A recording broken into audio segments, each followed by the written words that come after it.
जय हिंद साथियों, मैं प्रवीण कुमार सिंह पीएस क्लासेज में आप सबका स्वागत करता हूं। और जैसा कि हिंदी में इससे पहले हमने संधि को कंप्लीट किया हुआ है, ठीक है। तो आज की क्लास में हम स्टार्ट करेंगे समास, और समास में कुछ ऐसे पॉइंट्स बताएंगे जिसके बाद आपको समास में कोई डाउट नहीं रह जाएगा, ठीक है। और इसके बाद इस क्लास के बाद हम एक एक समास को बारी बारी से कवर करेंगे। और दोस्तों, इस वीडियो को भी अगर आप पूरी तरह से देख लेंगे तो आपको किसी भी समास में कोई डाउट नहीं रह जाएगा। हमने इसमें एक ट्रिक इसमें बताया हुआ है। बाकी हम बारी बारी से हर एक समास को जो है अगले वीडियो में हम कवर भी करेंगे। तो आइए स्टार्ट करते हैं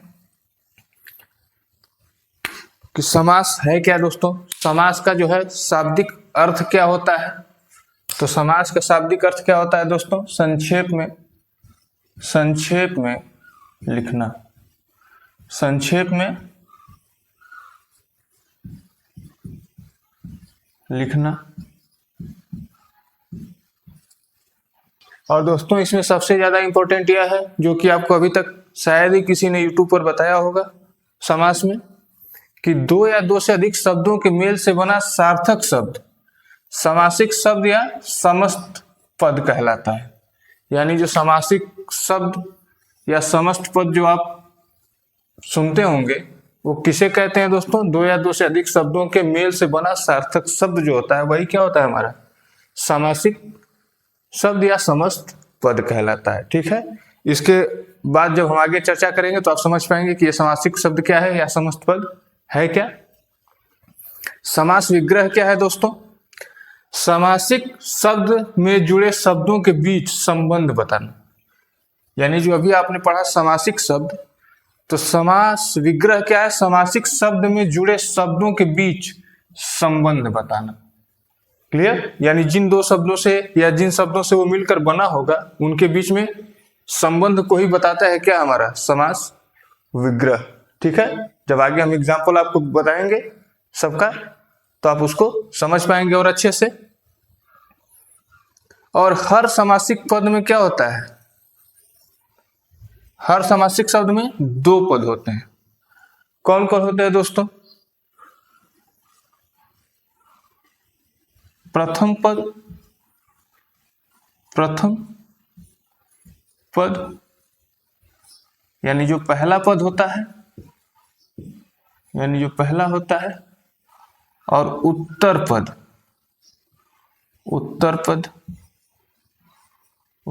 पद यानी दूसरा, जो दूसरा पद होता है उसे क्या हम बोलते हैं दोस्तों, उत्तर पद। यानी जो पहला पद होता है, प्रथम पद होता है, उसे पहला, वो जो पहला होता है उसे प्रथम पद, और जो दूसरा होता है उसे हम उत्तर पद बोलते हैं, ठीक है। आगे इसके भी बारे में आप डिटेल्स से जानेंगे कि ये क्या है, प्रथम पद और उत्तर पद, ठीक है। इसके बाद आता है दोस्तों प्रधान पद क्या है और गौण पद क्या है। यही जब हम प्रधानता के आधार पर पढ़ते हैं दोस्तों समास के बारे में, तो यह जानना हमारे लिए बहुत ही जरूरी है कि प्रधान पद क्या है और गौण पद क्या है। क्योंकि आगे जो है आप जब पढ़ेंगे सारे समास में तो आपको यही सारी चीजें मिलेंगी कि जिसमें प्रथम पद प्रधान हो तो कौन सा समास होगा, ठीक है, अंतिम पद प्रधान हो तो कौन सा समास होगा, यही सारी चीजें आप जानेंगे। तो इससे पहले हमको जानना जरूरी है कि प्रधान पद क्या है और गौण पद है क्या, ठीक है।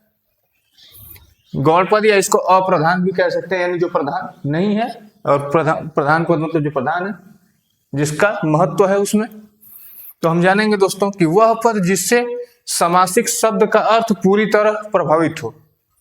यानी अगर ये प्रधान है, जिसका जो मेन है, मुख्य है, तो उससे क्या होगा, समासिक शब्द का अर्थ पूरी तरह क्या होगा, प्रभावित होगा। तो वह क्या होगा, हमारा प्रधान पद, ठीक है। और गौण पद या अप्रधान पद कह सकते हैं वह पद जिससे समासिक पद पर बहुत कम या न के बराबर प्रभाव पड़े, तो वह क्या होगा, हमारा गौण पद या अप्रधान। तो आपको उसमें अब आते हैं दोस्तों प्रधानता के आधार पर समास के प्रकार, ठीक है। प्रधानता के आधार पर हम जानेंगे समास के प्रकार को कि कितने प्रकार के होते हैं। अव्ययी भाव, तत्पुरुष, द्वंद्व, बहुब्रीहि और कर्मधारय और द्विगु। और हमने इसके नीचे क्यों लिखा है दोस्तों, क्योंकि यह जो कर्मधारय और द्विगु है, ठीक है, यह क्या है, ये तत्पुरुष के ही भाग है, ठीक है। अगर आपसे पूछा जाए कि समास कितने प्रकार के होते हैं, मुख्य रूप से तो 4 प्रकार के, और कुल कितने होते हैं तो 6, और आपको 6 ही देना है। अगर ऑप्शन आता है तो आप हमेशा जवाब जो है 6 ही देंगे, लेकिन होते कितने हैं 4, और ये तत्पुरुष के ही ये भाग है, लेकिन आपको जवाब में क्या है 6 ही देना है, और ये तत्पुरुष का भाग है, ठीक है। तो अव्ययी भाव को आप कैसे पहचानेंगे कि अव्ययी भाव समास है, पूर्व पद प्रधान, अभी हमने बताया ना कि आप आगे जानेंगे कि ये प्रधान क्या है, अप्रधान क्या है या गौण क्या है। अव्ययी भाव में क्या होता है, पूर्व पद यानी पहला पद, प्रथम पद, या इसको पूर्व पद भी बोलते हैं, ठीक है, पूर्व पद, पूर्व पद, पूर्व पद और उत्तर पद, ठीक है। तो जहां पूर्व पद प्रधान हो वो अव्ययी भाव। उपसर्ग वाला समास यानी जिसमें उपसर्ग है वह क्या होगा, अव्ययी भाव समास। जिस शब्द में क्या है उपसर्ग आ जाए तो वहां भी क्या होगा, अव्ययी भाव समास। सभी यण संधि के उदाहरण, यानी यण संधि में जितने भी यण संधि के सभी उदाहरण किसमें आएंगे, हमारे अव्ययी भाव समास में, ठीक है। प्रत्येक, इत्यादि, ये सब क्या है, किसमें आ जाएंगे, अव्ययी भाव समास में। और यह जो है इंपॉर्टेंट इसलिए है दोस्तों कि कई बार एग्जाम में पूछा हुआ है। प्रतिदिन, भरपेट, आमरण और आजन्म में कौन सा समास है, तो अव्ययी भाव समास, ठीक है। तो अव्ययी भाव समास क्लियर हो गया, इसके बारे में हम आगे डिटेल से और जानेंगे, ठीक है। ये तो एक हमारा एक शॉर्ट में बस हमने इसको बताया हुआ है, जिससे कि जब आप अगला जब देखेंगे तो आपको बेहतर तरीके से समझ में आएगा, ठीक है। तत्पुरुष समास क्या है, इसमें उत्तर पद प्रधान होता है। तत्पुरुष समास में क्या होता है, उत्तर पद प्रधान होता है, ठीक है, यानी दूसरा, उत्तर पद यानी दूसरा वाला पद प्रधान होगा, ठीक है। यह प्रधानता के आधार पर है दोस्तों, ठीक है। और चूंकि यह कर्मधारय और द्विगु क्या है, तत्पुरुष के ही भाग हैं, तो इसका भी क्या होगा, इसका भी कौन सा, उत्तर पद ही प्रधान होगा, उत्तर पद प्रधान होगा।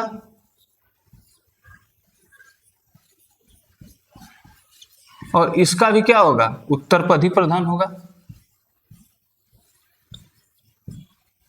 क्योंकि ये तो तत्पुरुष के ही भाग हैं दोनों, ठीक है। तो जब तत्पुरुष में उत्तर पद प्रधान है तो इसमें भी उत्तर पद ही प्रधान होगा।